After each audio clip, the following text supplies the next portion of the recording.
So my last video was a tips and tricks video about how to do reading challenges and about 75 books specifically, but other larger reading challenges where you are either planning to read for a long period of time, like 75 days, or you're planning to read for an hour and a half at a time, so a long period of time each day. I made that video because I knew that I was going to be undertaking this challenge, and I wanted to kind of reassess that most recent reading challenge that I had participated in to see where it was that I both failed and could improve for going forward. And I kind of narrowed down a list of tips and tricks, and then I went through that list and compared them to this next challenge that I'm going to be undertaking and set myself some kind of goals, thought processes, got everything working so that I am hopefully in the best place that I could be before starting this. Now, really, the only thing that would have helped me would have been if I had decided to do this challenge 6 months ago instead of right now, because, oh boy, is this a choice. So I have between now 10/19 on Tuesday, the 26th of August, to read all of Sarah J. Maas's books before October 27th, the release from our Lord and Savior, Sarah J. Maas, A Court of Splintered Harmony. And that's a choice that I'm making. There's a couple reasons for that. Some history for me as like a book human. I read A Court of Thorns and Roses in 2015 when it was the only book out in the series. I waited for each one of those books to get released between Mist and Fury and Silver Flames, and it's been 4 years since we've had an ACOTAR release. So I've been here for a long time, and I've been a fan for a very long time, and I am chomping at the bit to have a new ACOTAR book. But might I hear the cries in the distance of people saying, yes, but what about Crescent City? Crescent City 3, specifically. To which I say I don't like Crescent City, so I haven't read them. It's untrue, factually. I did read Crescent City Book 1, House of Earth and Blood, but I didn't enjoy it the way that I enjoyed ACOTAR. I found it much harder to read, even though Sarah J. Maas is still like a talented writer, and the book itself was fine. I did not enjoy it in the same way. So I didn't read Sky and Breath or Flame and Shadow. I just got TLDRs from friends of mine who were like, hey, this happens. There's a crossover. Good fucking luck, my guy. And I went, shit, someday I'm gonna have to read those because I want to continue with ACOTAR land. Today is that day. So, might I add one other caveat to this? It's a really, really big one. It's 8 books long. I've never read Throne of Glass. I was content with my love of ACOTAR, and I read the first Throne of Glass book back in 2015, but I didn't know any other readers at the time, and I was literally the only person I knew that had read ACOTAR. I started working at a bookstore 7 years ago, and until I started working at that bookstore, there was only one other person who had read the ACOTAR series in my bookstore. And this is a big bookstore. I got like 8 or 9 different people to at least try the ACOTAR series, and then those people became my friends, and we started talking about the books. And some of them went on to read Throne of Glass, and some of them went on to read Crescent City, and some of them went on to read neither, and some went on to read both. And everybody's a different reader. Everybody has a different experience. Now, at this stage in the game, it's weird to find somebody who reads fantasy and hasn't read those books yet. They're either like, oh, I just started getting back into reading, or they're like, I am a hardcore Brandon Sanderson fan and you will not sway me with your like romantasy crap. And like, okay, there's a place for you, but it's over there.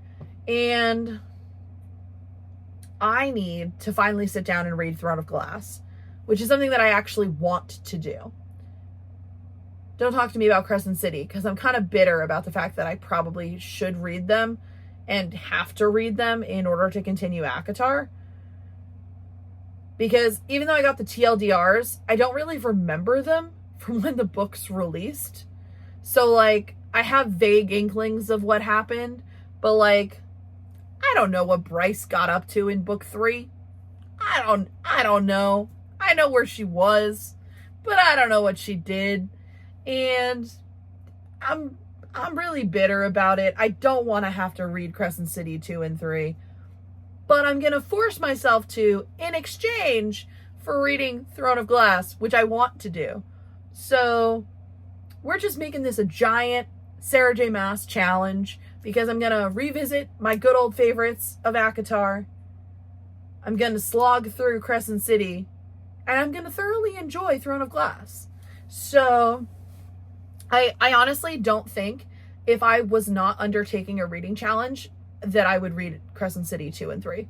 I think that I would just skip them and go into Splintered Harmony, like, confused, because I don't know how book 3 ended. I don't remember what my friend had said, and we're no longer friends, so I can't just ask. I suppose I could Google it, but, like, fuck if I know. So anyway, between now and 2 months from now, I am going to be reading Throne of Glass, Crown of Midnight, Heir of Fire, Queen of Shadows, Empire of Storms, Tower of Dawn, Kingdom of Ash, Assassin's Blade, Court of Thorns and Roses, Court of Mist and Fury, Court of Wings and Ruin, Court of Frost and Starlight, Court of Silver Flames, Crescent City, House of Earth and Blood, House of Sky and Breath, House of Flame and Shadows, and we will be ending with A Court of Splintered Harmony. I did take the day off on its release, because we're having a midnight release party at my work, which I will be running, and then I took the next day off, like, once it's actually released, so that I can both recover from the party, but also read it without getting any spoilers from the internet or my bookstore at large, because I'm just seeing flashbacks of, like, the Dumbledore days from when I was a kid and the 6th Harry Potter book came out, and there were people driving by the bookstore yelling, "Dumbledore dies!" the day that the book was released. I'm just having those moments. And I don't think anyone in the ACOTAR community is that mean, but, like, you never fucking know. So, we are going on a massive reading journey. Not necessarily together, because I don't know if you want to do this with me too, but I'm putting it on the internet so that if anybody else feels the need to read through all of Sarah J. Maas before the hype goes up, it's here. Read them all. Read them all with me. Join me in the comments. Join me in my next couple of vlogs as I undertake this challenge, because that's what we're doing this holiday season before the holidays. Is just reading a lot of romantasy and enjoying life and fangirling a little bit and making some Pinterest boards about how cool it is. That's what we're doing. So as a game plan, I am planning to read the Throne of Glass series in its entirety, ACOTAR in its entirety, end with Crescent City in its entirety, so that I have finished House of Flame and Shadow just prior to when Splintered Harmony comes out. That is the goal. I am planning to take the next half hour that I have and to map this out in my planner for how many pages all of these books are, and the rough lengths of their audiobooks, because some of them I will be doing as audio and some of them I will be doing physically. and put them in my planner to say it should take me about this many days to finish each one based on. So I will come back to you with that data once I have it, and we will reconvene at that moment. Okay. I am back with math and numbers and figures and stuff. So basically all of the Sarah J. Maas books equal out to be 10,163 pages, according to their Goodreads numbers of page counts. I'm not going to pull all the books off my shelf right now to like find out. I do own all of them physically, all of Crescent City and ACOTAR as audiobooks, and all of Throne of Glass and Crescent City as ebooks, and some of ACOTAR as ebooks. So like I have my pick of how I want to read these, because dear God, has this woman had a lot of my money.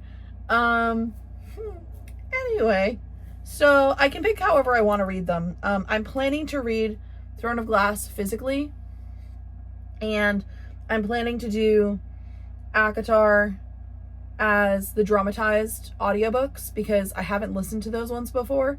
I've listened to the first one, but I haven't listened to the other ones as the dramatized ones, and I own all of them. And I want to listen to them in this like reread time of my life. And then I don't know what I'm going to do for Crescent City. The last time that I read the first Crescent City book, because I've read it a couple of times, sort of. The first time that I tried to read Crescent City, I got a couple hundred pages in, DNF'd it, threw the book in the trash, and I read it physically. When I went back a couple years later to try and give it another chance, I did it as an audiobook with the regular audiobook, and I made it all the way through, and I enjoyed my time with the book, but I didn't enjoy the characters enough to want to spend more time with them.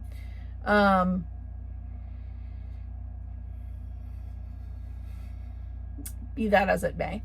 I have the dramatized versions of Crescent City though, so I may listen to those as well, depending on how I am for time, because I can speed those up.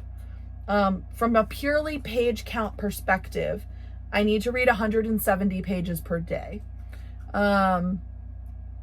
Giving myself 60 days. It's technically 62, but it's like midnight right now, 11 o'clock right now. So like I'm not going to read probably anything tonight. And I'm just giving myself like one day of wiggle room. So 170 pages per day is what I need to be doing. So how does that actually function into this plan? The plan, unlike when I was doing 75 book, is that I will be reading as much as I possibly can on my days off, and reading a bare minimum of about 100 pages on the days that I work. Starting with Throne of Glass is a little bit scary because I don't own any of those as audiobooks, and I don't want to read any of them as audiobooks. So it may put me behind in my like page count estimates of where I need to be, before I get to the like audiobook section of this readathon, as the case turns out to be.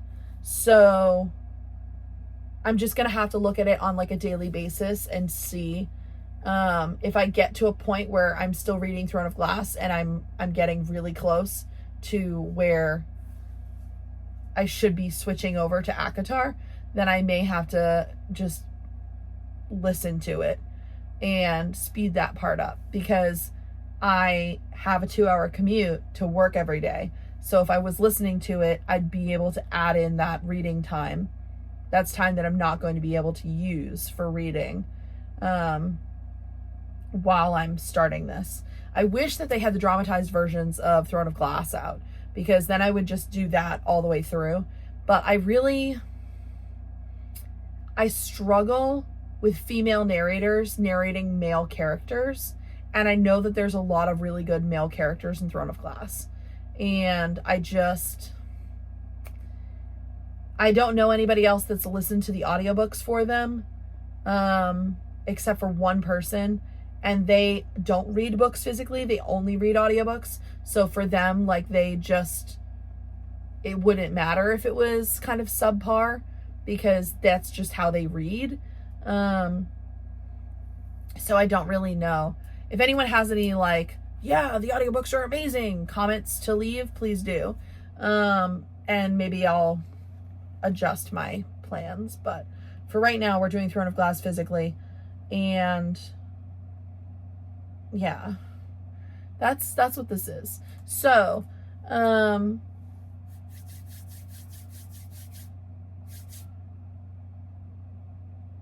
yeah, basically, we're reading all of these books between now and the release of Splintered Harmony. And if you would like to join with me in this insane challenge, absolutely, go right ahead. Please let me know that you're doing it in the comments, because that will make my day. I'm going to endeavor to have this video up before midnight. So here we are in our lovely little world.